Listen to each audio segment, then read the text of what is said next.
Hello everyone. I did want to make a video recapping my first ultra marathon for myself to look back on, but also for you guys if you're interested. So as some of you might know, I did my first 50-kilometer race on Saturday at Run On in Edmonton. And FYI, yes, I am doing a little flash out spin here. It is now Tuesday, so 2 days after. Well, I start with, I'm feeling pretty good.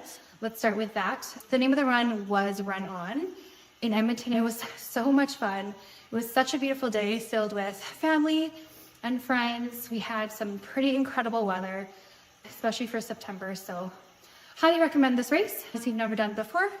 Probably going to sign up again next year. We shall see. But it's now Tuesday, 2 days later. Feeling pretty good. Like I said, quads are probably the most sore. They just got stiff, which is to be expected. My longest run leading up to this was a solo trail run. Some of you might also know that I had planned and was training for the road marathon in Edmonton on August 17th, and I was just dealing with a ton of health issues. I was actually having really bad foot pain for a long time, and I thought it was plantar fasciitis, and I was taping my feet, going to physio, and nothing was helping. And there's a bit of a background to that too. In February this last year, I actually went to the Emerge at Sturgeon Hospital. So I basically was just having really bad nerve pain. It was coming down from my neck all the way down to my arm. So it literally felt like my arm was in an oven. Like it was on fire. I didn't sleep for days. I was on the couch for probably 10 days to 2 weeks. And I was just in so much pain until I couldn't take it anymore. Looking back, I probably could have tried some anti-inflammatories or some painkillers or something like that, but I just didn't. I was just hoping it would go away. I was putting bags of ice on my arm, laying on the ground. There was one position sometimes with my arm over my head where I could alleviate the pain just slightly, so maybe I could take like a power nap of 20 minutes or something like that. But again, would wake up, roll around, screaming on the floor. It was terrible. Anyways, went to the hospital. Dr. Matt there was great. I was given anti-inflammatories and painkillers shortly after I arrived from my amazing sister-in-law who looks sick.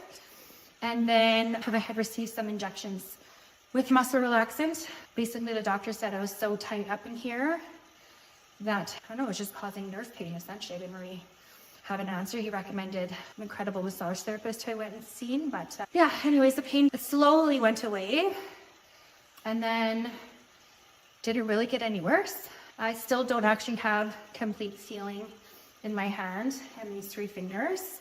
So went to my family doctor, had gotten, again, more medication to try to relieve the pain. That would sometimes happen and occur, and they just thought maybe the numbness would go away on its own, or it would just always be there, I was told. So didn't really love that answer, didn't really want to accept it.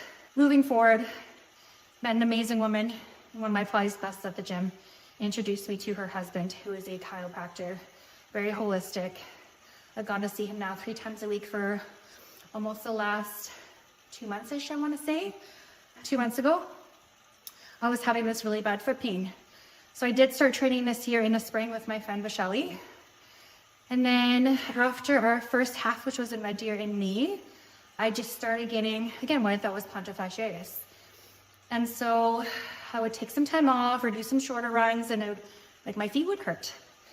Like I said, told Michelle, this lady who came to my Pilates class, and she introduced me to her husband, and honestly, like, I made notes in my phone every time I went to see him, especially for the first couple of weeks, like something was getting better. I had less pain in my feet, especially. They did go over my x-rays that the hospital took of my neck back in February, which they never showed me. They just mentioned that I had a little bit of a loss of my natural cervical curve in my spine. But he actually put it up with a screen on Connect Care and showed me, and literally instead of being like this, it was like this. So headed in the complete opposite direction. So I have some nerves that are being pinched. My body was even forming, I believe, what he called osteoblasts to help protect the space that was pinching my nerves that shouldn't be, and just sending like stress all down my spine. So I now find out I have functional scoliosis. So my spine is doing this, which actually explains for years I've noticed, and it was actually when I was doing some bodybuilding competitions, that one shoulder was always higher than the other when I would pose. And I couldn't fix it. I didn't understand why I was like that. And it was so frustrating. The scoliosis was causing one shoulder to be higher. It still is. It's still there. We're working on that. But like a little bit to neck, like one jaw is higher, one hip is higher. So it's going to take time. But over the last couple months, 2 months ago, I was hobbling around Taste of Edmonton with my husband, his sister, and her fiance. It hurt so much to walk. I finally found a pair of shoes that I could stand in, but I wasn't walking the dog. I wasn't doing anything extra. Got to the point where I couldn't even bike because I was doing that as cross training for my running, but the pressure of my foot on the pedal, or even when I wanted the slightest hill, the bit more resistance, it caused way too much pain.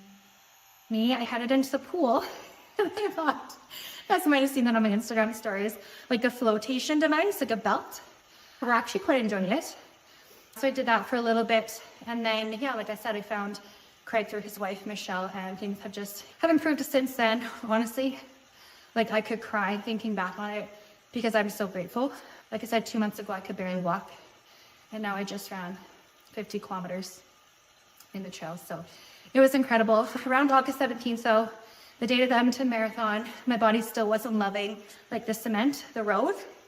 So I did a marathon on my own in the trails. I did 42 kilometers solo, same day as Michelle, did it in Edmonton. So proud of my friend. We actually called each other as we were headed to our separate start locations. I parked down at Emily Murphy Park and started there, but I noticed when I was running, whenever there was like a paved path or a sidewalk that I had to run on, like my feet hurt. So since then, as in especially Sunday, there was quite a bit of sidewalk and some double wide paths that were pretty packed down or paved, and honestly, I can so happily say I had no pain.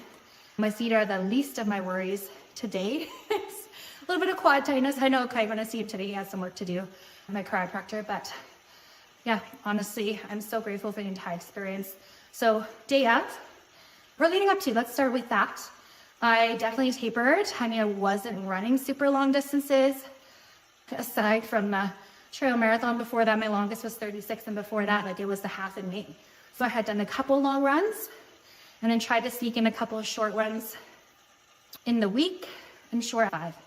I was maybe doing 2 of those. So not a ton of training, still just told myself I could do it, and I don't know, believed I was capable, I suppose. That might be enough training for some people.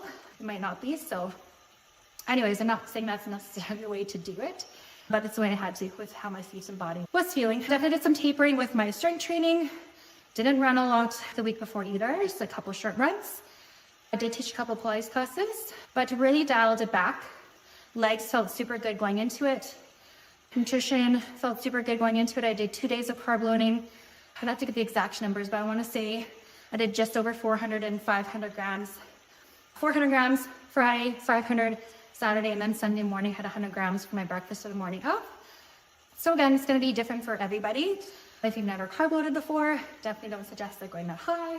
You have to pick your foods accordingly, depending on what you normally eat, what your body can tolerate, etc. Anyways, I'm not going to get into that, but happy to give advice if you want to message me about your specific situation. Anyways, leading up to, felt really good.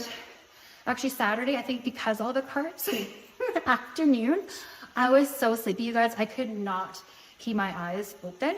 So I set a timer on my phone because I didn't want to nap for too long and ruin my sleep for the night before the race. So I set a 20-minute timer, may have sneezed at once, being like, it took me 5-10 minutes to fall asleep. But then I woke up. So felt pretty good. Had a great night's sleep the night prior. And then, like I said, a great breakfast. Got there early, got there at 7:45, found amazing parking right at the Alberta Sandwich Center. And then honestly, my tummy, I think it was a race day nerves.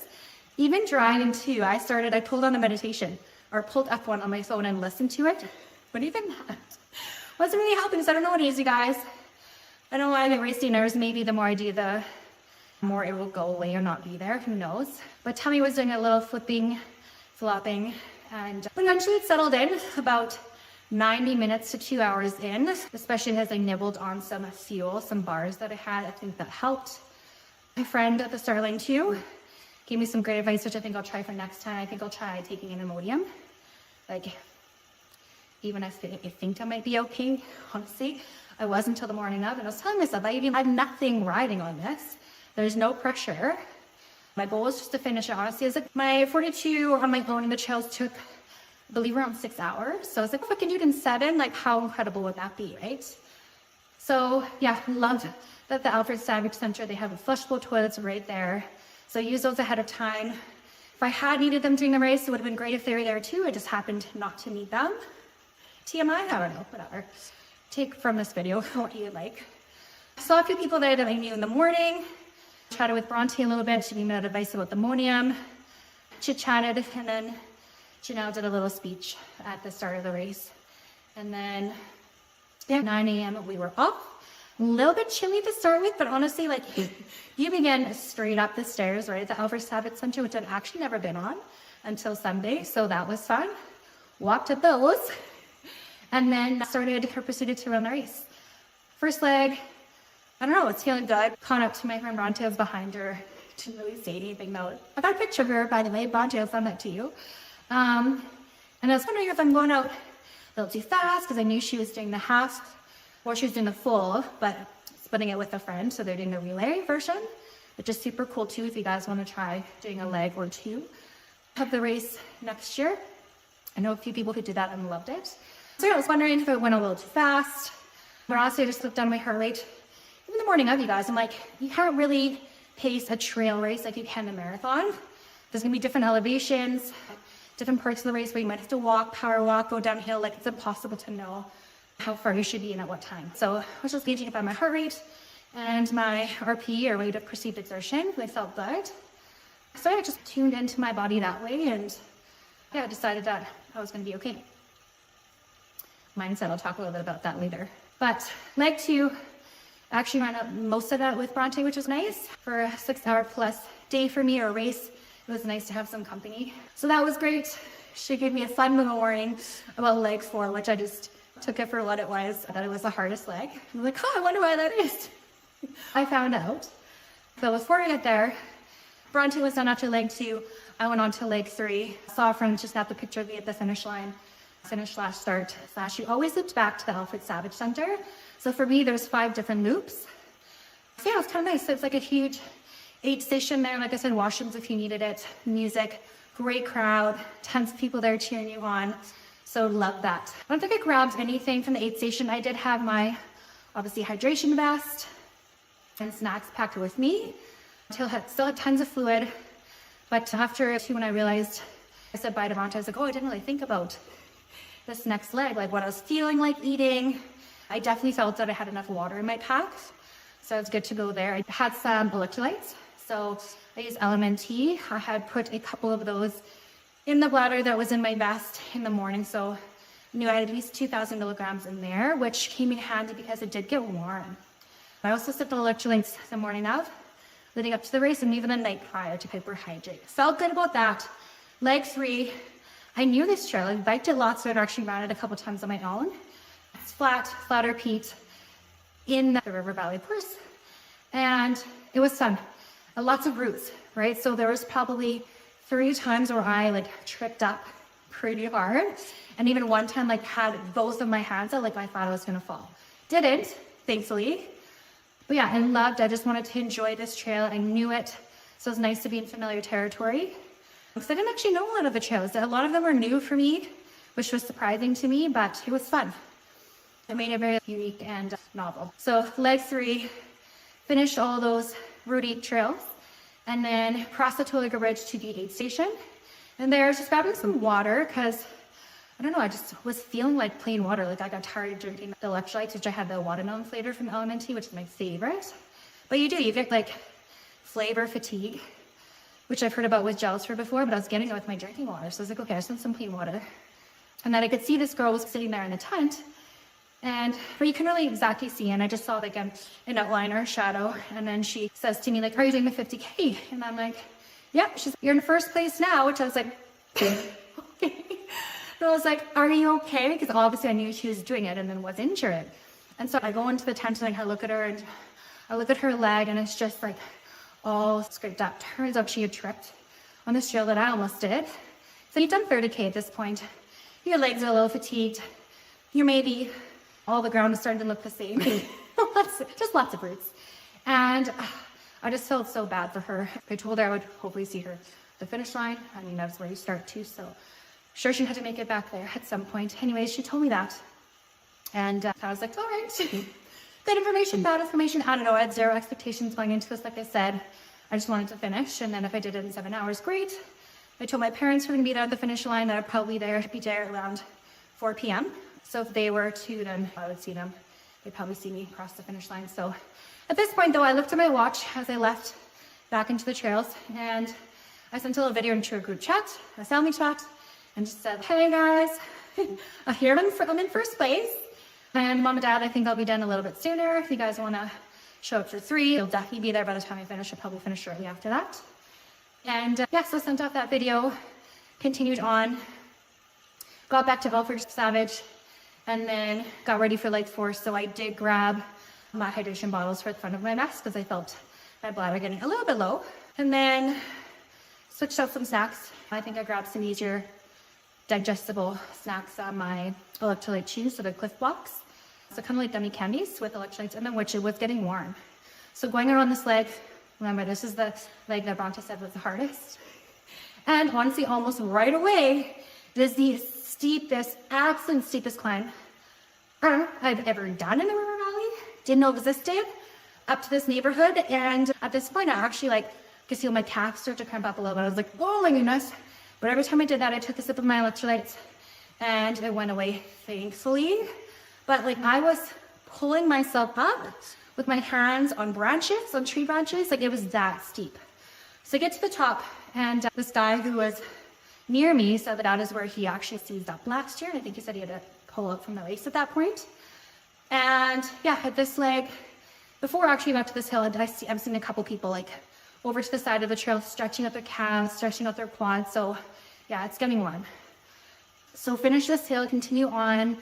Some technical parts here too, but that was definitely why this leg was considered the hardest for sure. It had the most elevation, but I did know it was not the shortest leg, because the last leg is the 5K, but the shortest of the long 4 ones. And then I ran into another friend. He had caught up. He's doing the relay, Kevin, and yeah, just said hi, gave me a boost, well done, passed me, and just kept on. At this point, I was listening to a podcast, an Audible rather. Dina Castor authored Run Your Mind, and I've listened to it now. This is, I think, the 3rd time, but you know how sometimes you zone out, you don't hear actually everything. So I had this on, and a lot of what she talks about and what her coach taught her was just the power of positive thinking, right? And turning around all the negative thoughts that she wasn't aware that she'd had for the longest time, or how many, into positive ones. Even when her teammates, when she was training, would complain to their coach about, I don't know what she said, their knee or cramps or something like that, and he'd say things like, good thing your knee is 3 feet away or 2 feet away from your heart. Run with your heart, not your knee. And so little things like that. This came in handy. Last leg, 5K. So actually, as I finished the 4, my parents were there. They thought I was done, but I still had the last 5K route to go. So again, grabbed some more snacks, grabbed another water bottle from my drop bag, which is another great thing about doing loops. I didn't have to carry everything with me the entire race. But grabbed that, hugged my parents, made sure they were sticking around, which they were, and then ran my last 5K just super excited. Again, it starts off similar direction as leg 4, but you do not go up that crazy steep hill. Instead, though, there is another one that's kind of like a gravel road, and you go up, and it's funny. So I'm back close to this guy that I was talking to with the super steep hill on leg 4, and I just hear him sigh, or he says something like, "Oh God," listening to my Audible. I'm like, it's okay. We got this. It's fine. What goes up must come down, I said. Again, power walking up this. You're not running. It's way too steep. And I did remember reading the description of this route. You go down the double Y behind the Alfred Savage Center, which I'd biked plenty of times. And I'm like, it's all downhill. After this, it's a breeze. Enjoy the view. You're at the top here. And it's gorgeous. Looking over the river valley, guys. At this point, it started to cool down a little bit. There's a bit of a breeze, which was so appreciated. Some clouds came in, and honestly, just pure joy. I did realize that no other female had passed me at this point. So I'm like, hey, I think I'm still in first place for females. And that was super exciting, and that kind of pushed me a little harder too through that last little bit. And then just knowing that I would, see my friends and family at the very end. So I come out from out of the trees. I can see the start line, the finish line, and I almost run straight through it. And Janelle stops me. She's like, "Where are you going?" And I'm like, "I'm done like 5." And she's like, "Up the hill to like the run-on letter." So I'm like, "Oh, did not." It's not all the way up the initial stairs there. It's just the first little one past the run-on letters and then down the stairs to the finish line. So did that, hugged my parents. And you guys, I was just so happy. Like, it was incredible. I felt so good. Super thankful again just to be able to not only stand and walk on my feet, which 2 months ago, like I said, I couldn't do, but be able to run 50 kilometers and share that experience with friends and family was just incredible. I love it, you guys. I had such a good day. I hung with my parents afterwards. Then they left. I hung out with my friends, hit up the food truck, stretched, just made sure to get lots of calories, lots of carbohydrates in for recovery. Stretching, I had my massage done. When I got home, I actually went into the cold plunge and hot tub at a local gym as well. And then my friend Michelle, who ran the 5K with her daughter that morning, and her daughter also finished first. I met up with her. We did a hot yin yoga class. So I think that really helped. Again, sipping on electrolytes throughout the rest of the day as well. My sleep that night, not the best. I did take some melatonin, some magnesium. What else did I do? I think that was it. Went to bed early-ish. And then, I just woke up, and after a race like that, your heart rate's still high for the rest of the day. I think my sleep score was something terrible, like in the 50s. And my HRV was super low, which is to be expected. So that's your heart rate variability, which can be a sign of whether you're over or under or properly recovered or not. So just interesting. And I've actually had a great sleep last night. My body battery on my Garmin's at 100%, like my sleep score is 90 something. So I know I'm headed in the right direction. So giving my body, what it's asking for, a bit more carbohydrates, etc. A bit of a light flush here in my legs. I'm just feeling really good throughout the whole thing. So that is it for me. I think I've rambled on for a really long time. I hope you guys enjoyed this. And like I said, it's for me to reflect back on. Is there more long distance running for me in the future? Maybe. This upcoming Sunday, I actually won an entry into the 5 Peaks race at Devon, and there's 2 different distances, so I chose the shortest one, which is 8 kilometers. So that'll be fun. I've never done a 5 Peaks race before. Again, I have friends, Bronte, Michelle, Kevin, some other people that are doing it too. So looking forward to that. And if you guys have any questions, if you do want any advice, I am a personal trainer, both online and in person, nutrition coach as well. And just this morning, actually, I got a Pilates bar here that was delivered this morning to me. So excited to incorporate that into some exercises and routines for my clients. Anyways, thanks guys. I hope you enjoyed this video. If you have any questions, just let me know in the comments below. Thank you.